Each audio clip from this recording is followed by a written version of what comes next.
The galactic combat arena fell silent as Eleanor stepped into the crystalline ring, her boots clicking against the translucent floor that shimmered with 1,000 colors. Around her, thousands of alien spectators from dozens of species leaned forward in their seats, their various appendages, sensors, and optical organs focused on the lone human female standing in the center of the arena.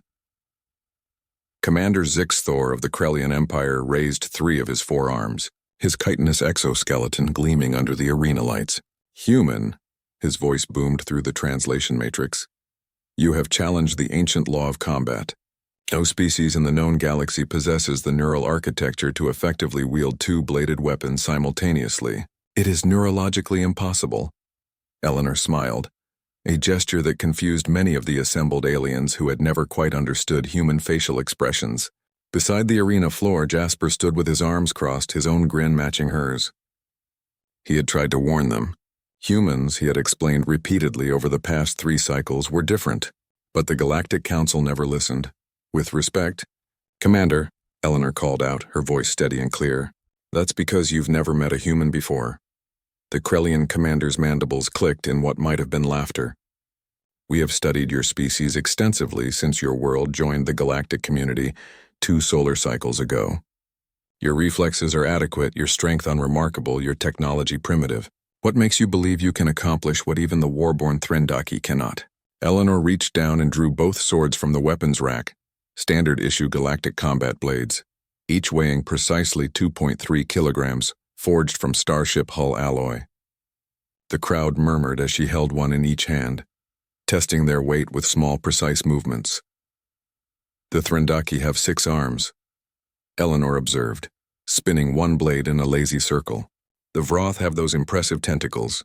The Krellians have 4 arms with independent cognitive centers. You all assume that's what makes dual-wielding possible? Multiple limbs, multiple brains." She stepped toward the center of the ring, where her opponent waited. The challenger was a young Krellian warrior named Thorax, chosen specifically for this demonstration. He held a single blade in his primary right arm, his stance textbook perfect, his 3 other arms positioned for balance and defense. Jasper leaned against the viewing barrier, remembering the conversation they'd had last night in their quarters. "You sure about this, El?" he'd asked. "About teaching these condescending aliens a lesson?" she'd replied, sharpening her personal blades. "Absolutely. They're not being condescending. They genuinely don't understand human neuroplasticity." Eleanor had looked up at him then, her eyes bright with determination. "Then it's time they learned what 10,000 years of human warfare has taught us. Adaptation isn't just survival. It's art." Now in the arena, Eleanor faced Thorax and lowered both blades to a ready position. The Krellian warrior chittered in confusion, unable to comprehend the biomechanics of her stance. How could she possibly defend with both weapons? How could she attack? The neural pathways required to independently control 2 blades simultaneously, while maintaining spatial awareness, footwork, and defensive positioning were beyond any known species. Commander Zixthor's voice rang out. "Begin!" Thorax lunged forward with impressive speed, his single blade arcing toward Eleanor's left side. The crowd expected her to parry with one weapon while the other hung uselessly. Instead, Eleanor's left blade swept up to deflect the strike while her right blade simultaneously slashed low, forcing Thorax to leap backward. The Krellian's 4 arms flailed in surprise. The arena erupted in confused, chittering clicks and electromagnetic pulses that served as various species' expressions of shock. Eleanor didn't wait. She pressed forward, her blades moving in a pattern that seemed impossible to the alien observers.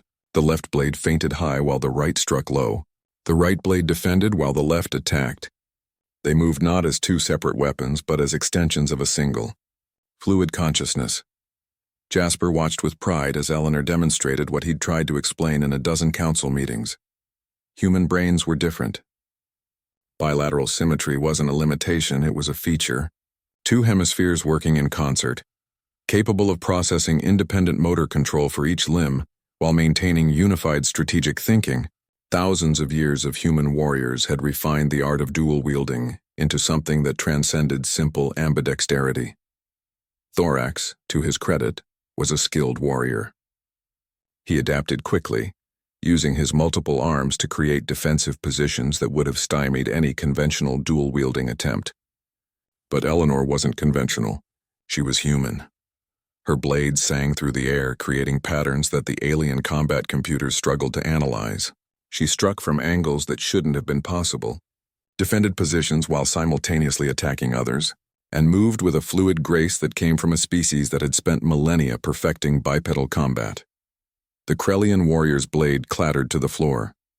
Eleanor stood behind him, one sword at his throat, the other pointed at his primary heart. She had disarmed him in less than 43 seconds. The arena fell into stunned silence. Eleanor stepped back and lowered her blades, offering Thorax a respectful nod. The Krellian warrior stared at her with all 6 of his eyes, his mandibles hanging open in disbelief. Commander Zixthor descended from his platform, his movements slow and deliberate. He approached Eleanor, studying her with renewed interest. "How?" he asked simply. Eleanor sheathed both blades. "Your species evolved with multiple limbs, Commander, each controlled by separate neural centers. That's incredibly efficient for many tasks. But humans? We evolved with 2 arms controlled by a single unified brain with specialized hemispheres. Our left hand knows exactly what our right hand is doing, and vice versa. We're not trying to coordinate multiple independent systems. We're running one integrated system with bilateral output." Jasper joined her in the arena, his hand falling on her shoulder. "What my colleague is saying, Commander, is that humans didn't develop dual wielding, despite our bilateral symmetry. We developed it because of it. Our ancient warriors, samurai, knights, gladiators, they all discovered that a properly trained human brain can treat 2 weapons as extensions of a single combat consciousness." Commander Zixthor was quiet for a long moment. Then his mandibles clicked in what the humans had learned to recognize as respect. "We have underestimated your species, humans. This neuroplasticity you speak of, it is not in our database of known galactic traits." Eleanor smiled. "That's because you've been looking at us through the lens of how your species work. The lesson here isn't that humans are better warriors, Commander. It's that diversity in evolutionary paths creates capabilities you might never expect. What's impossible for you might be natural for us, and vice versa." The crowd erupted in what could only be described as applause, though it came in forms as diverse as the species present, from tentacle slapping to electromagnetic bursts to pure sonic waves of appreciation. As Eleanor and Jasper left the arena, the young human woman carrying both swords over her shoulders, the Galactic Council convened an emergency session.